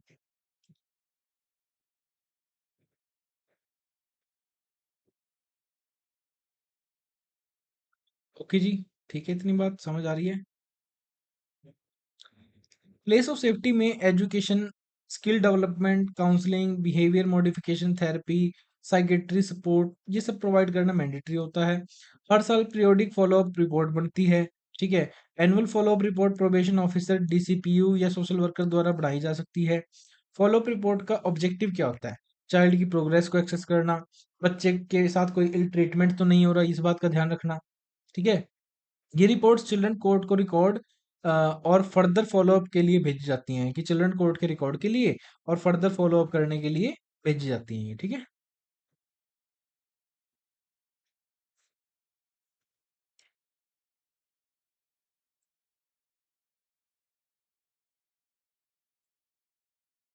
इस साइड देखिए, इस साइड पूरा डायग्राम डायग्राम बना रखा है।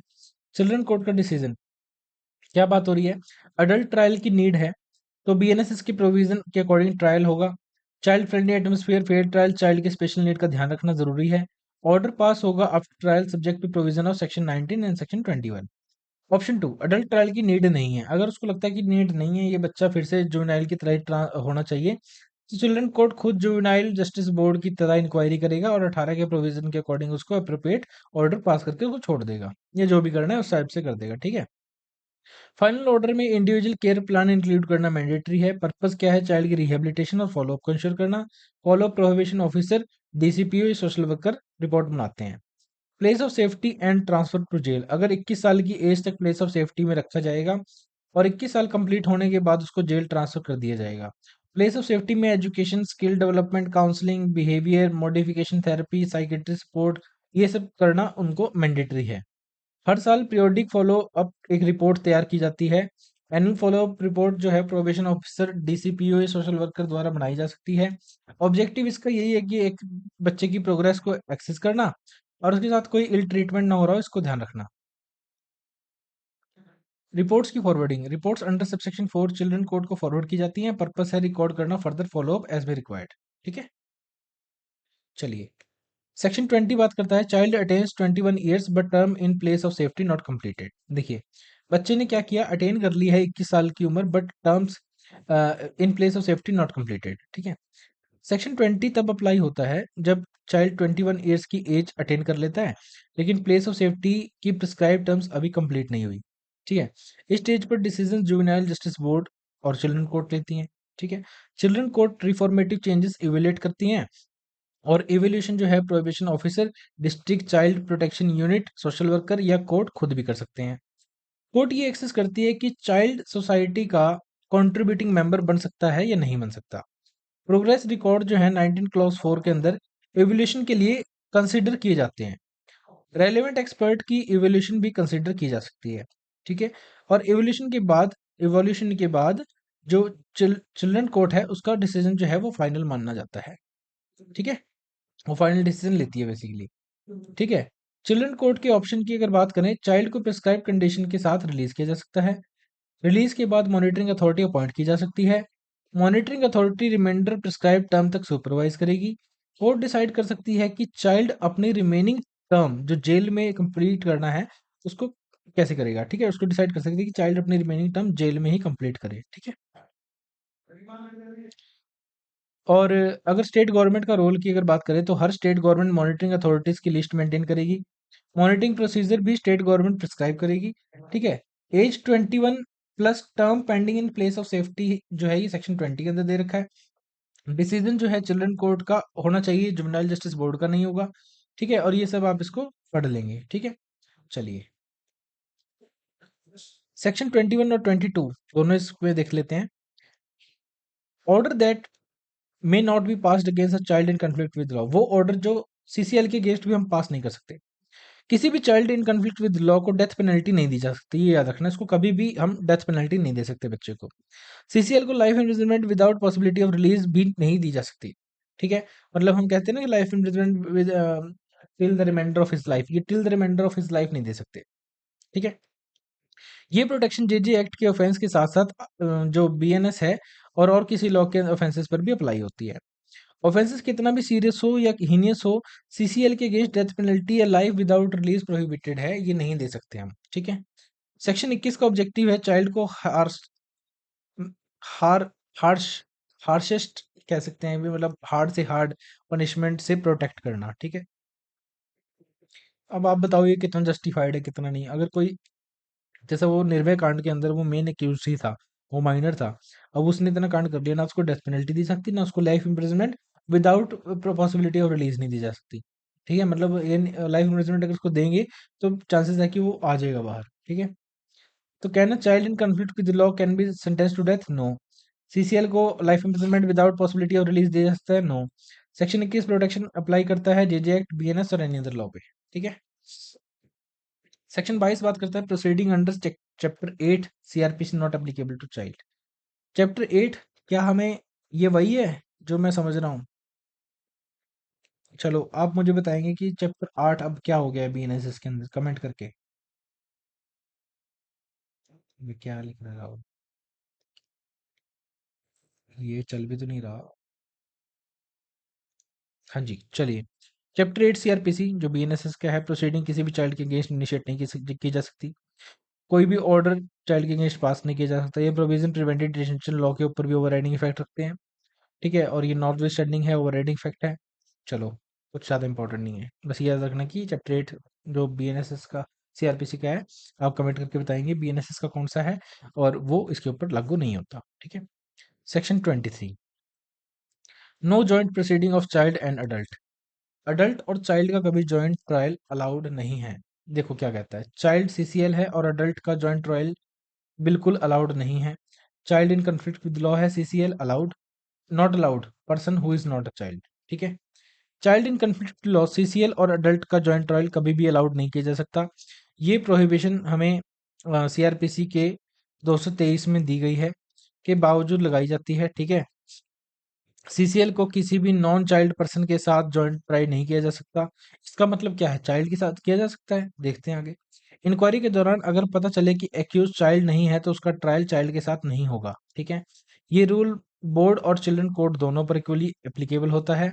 सेक्शन 23 का ऑब्जेक्टिव है चाइल्ड फ्रेंडली जस्टिस सिस्टम और चाइल्ड को अडल्ट ऑफेंडर से अलग करके रखना। तो इसका मतलब ये है कि चाइल्ड के साथ तो जॉइंट ट्रायल कर सकते हैं, लेकिन चाइल्ड को अडल्ट के साथ नहीं कर सकते जॉइंट ट्रायल। ठीक है, चलिए 24-25 की बात कर लेते हैं। Removal of disqualification on the finding of an offence. JJ act under deal किए गए, जेजे एक्ट के अंडर जो डील किए गए child in conflict with law CCL को कन्विक्शन की वजह से कोई लीगल डिस्क्वालिफिकेशन सफर नहीं करनी पड़ेगी। ठीक है, सेक्शन 24 कहता है नॉट विद स्टैंडिंग क्लॉज से शुरू होता है, इसलिए इसका एक ओवरराइडिंग इफेक्ट है। प्रोटेक्शन किसी भी अदर लॉ के कन्विक्टेड बेस्ड डिस्क्वालिफिकेशन पर अप्लाई होती है। ठीक है, एक्सेप्शन क्या है, अगर चाइल्ड 16 साल का या उससे ऊपर का है। चिल्ड्रन कोर्ट ने सेक्शन 19 क्लॉज 1 के सब क्लॉज 1 में अंडर क्लॉज सीसीएल डिक्लेयर किया हुआ है उसको, तो सेक्शन 24 के क्लॉज 1 में उसको बेनिफिट डेफिनेटली मिलने वाला है। अपील पीरियड खत्म होने के बाद बोर्ड पुलिस को कन्विक्शन रिकॉर्ड डिस्ट्रॉय करने का ऑर्डर दे देती है।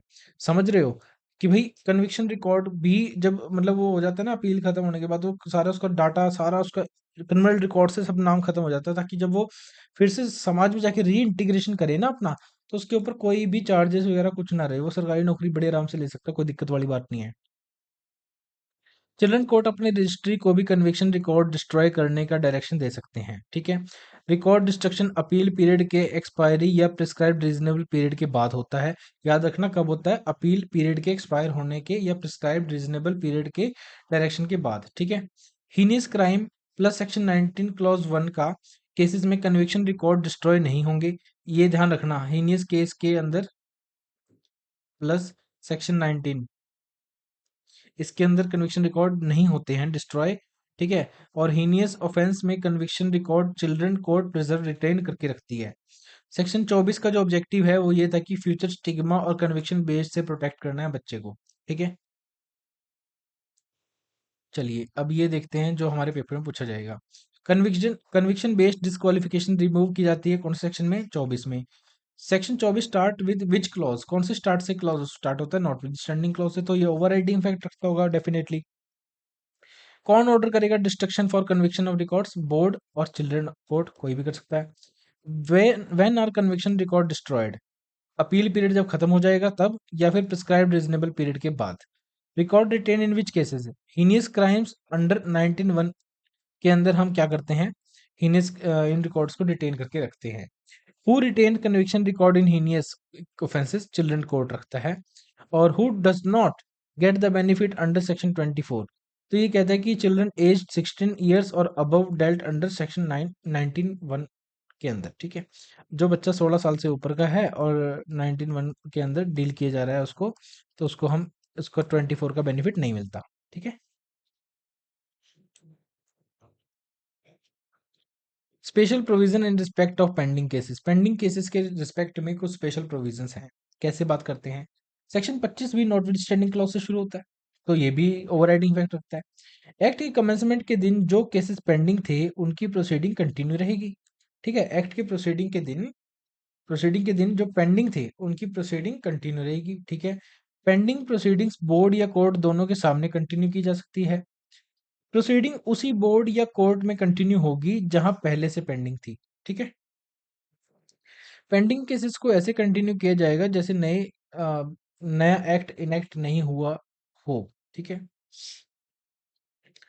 सेक्शन 25 का ऑब्जेक्टिव पेंडिंग केसेस पे कंटिन्यूटी मेंटेन करना और अननेसेसरी डिसरप्शन को बचाना है, तो बेसिकली ये ज़्यादा इंपॉर्टेंट नहीं है, ठीक है। ये पूछा भी नहीं जाएगा आई थिंक, ठीक है। चलिए अब हम आते हैं हमारे पे लास्ट सेक्शन पे। Okay, run away child in conflict with law. क्या बात हो रही है रन अवे चाइल्ड? चलिए, सेक्शन 26 बात करता है run away child in conflict with law से रिलेटेड से। सेक्शन 26 किसी भी कॉन्ट्रेरी लॉ के बावजूद अप्लाई होता है, इसका भी ओवरराइडिंग इफेक्ट है। Police officer run away child को अपने चार्ज में ले सकता है, ठीक है, पुलिस ऑफिसर ले सकता है। रन अवे चाइल्ड को स्पेशल होम से हो सकता है, ठीक है, स्पेशल होम से हो सकता है। और मतलब जो भाग जाते हैं, स्पेशल होम से भाग गया, ऑब्जर्वेशन होम से भाग गया, प्लेस ऑफ सेफ्टी से भाग गया, फिट इंस्टीट्यूशन से भाग गया, तो वो रन अवे होते हैं। तो पुलिस ऑफिसर उसको अपने चार्ज में ले लेगा। ये रन अवे से हो सकता है, ऑब्जर्वेशन होम से भागा हो सकता है, प्लेस ऑफ सेफ्टी से भागा हो सकता है, फिट पर्सन या इंस्टीट्यूशन की कस्टडी से भागा हो सकता है। चाइल्ड को 24 आवर्स के अंडर बोर्ड के सामने प्रोड्यूस करना मैंडेटरी होता है। प्रेफरेंस उसी बोर्ड को दी जाएगी जिसने ओरिजिनल ऑर्डर पास किया था। अगर ओरिजिनल बोर्ड अवेलेबल नहीं है तो नियरेस्ट बोर्ड के सामने भी उस बच्चे को प्रोड्यूस किया जा सकता है। बोर्ड सबसे पहले चाइल्ड को रनअवे होने का रीजन असर्टेन करेगा, भाई क्यों बेटा, क्यों भागे थे आप। बोर्ड चाइल्ड को वापस सेम इंस्टीट्यूशन पर्सन के पास भेज सकता है, जहां से वो भागा है वहीं भेज सकता है। बोर्ड चाइल्ड को किसी दूसरे सिमिलर इंस्टीट्यूशन या फिट पर्सन के पास भी भेज सकता है। अगर बच्चा कह दे कि वो मेरे साथ मार पिटाई करता था, ये करता वो करता है, तो क्या पता उसको भेजा जाए किसी और के पास, है ना। बोर्ड चाइल्ड के बेस्ट इंटरेस्ट के लिए एडिशनल डायरेक्शन भी इशू कर सकता है। रन अवे होने पर चाइल्ड के खिलाफ एडिशनल प्रोसीडिंग इंस्टीट्यूट नहीं होगी, ध्यान रखना। हमें लगता है कि उसके खिलाफ अब एडिशनल प्रोसीडिंग ऐड ऑन हो जाएगी, लेकिन ऐसा नहीं है, नहीं होगी, ठीक है। ठीक है भाई।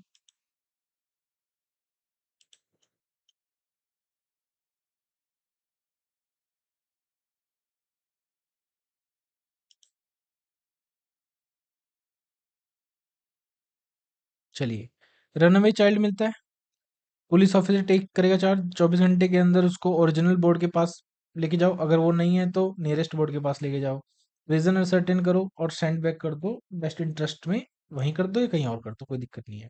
सेक्शन 26 बात करता है रनअवे चाइल्ड को पुलिस टेक चार्ज करेगी, 24 घंटे की, ये वही रिपीटेड बात है, बार बार लिख रखी है, ठीक है।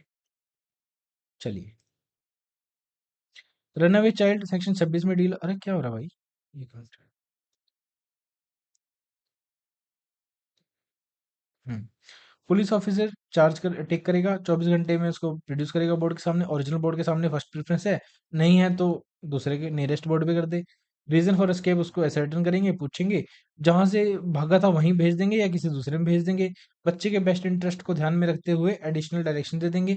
कोई भी उसके ऊपर एडिशनल प्रोसीडिंग लागू नहीं की जाएगी, उसके ऊपर चार्जेस वगैरह कुछ नहीं लगाए जाएंगे, ठीक है। चलिए तो ये पढ़ लेते हैं लास्ट, फिर हमारा कंप्लीट हो जाएगा जेजे एक्ट। रनअवे चाइल्ड के खिलाफ नया केस रजिस्टर्ड होगा, रॉन्ग, गलत, बिल्कुल नहीं होगा। पुलिस चाइल्ड को जेल भेज सकती है क्या? नहीं, बिल्कुल नहीं भेजेगी, उसी के सामने, बोर्ड के सामने प्रोड्यूस करेगी। ओरिजिनल बोर्ड कंपलसरी है क्या? नहीं, अगर वो नहीं है तो नियरेस्ट बोर्ड के पास भेजा जा सकता है। और बोर्ड बिना रीजन जाने चाइल्ड को वापस भेज देगा क्या? नहीं, पहले रीजन असर्टेन करेगा फिर ही बात बढ़ेगी आगे, ठीक है।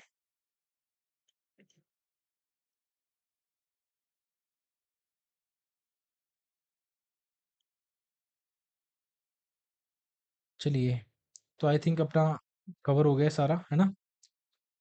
और अगर आपको वीडियो लेक्चर अच्छे लगते हैं तो आप हमारे चैनल को सब्सक्राइब कर सकते हैं।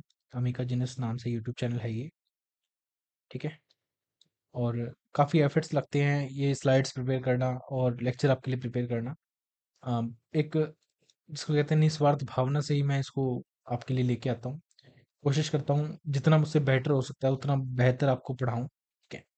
और हर तरीके से कि वही प्रीलिम्स में हम कुछ भी ना छोड़ के जाएँ, हर चीज़ को हम पढ़ते हैं, ठीक है। आई होप कि आप ये इन एफर्ट्स की कदर करेंगे, चैनल को सब्सक्राइब करेंगे, अपने दोस्तों तक वीडियो को शेयर करेंगे। और अगर टेलीग्राम आपने अभी तक ज्वाइन नहीं किया तो टेलीग्राम आप ज्वाइन कर सकते हैं। इंस्टाग्राम पे आप हमें फॉलो कर सकते हैं, ये मेरा व्हाट्सएप नंबर है, कोई डाउट हो तो यहाँ पे आप व्हाट्सएप मैसेज जरूर छोड़ सकते हैं। Thank you so much. जय हिंद।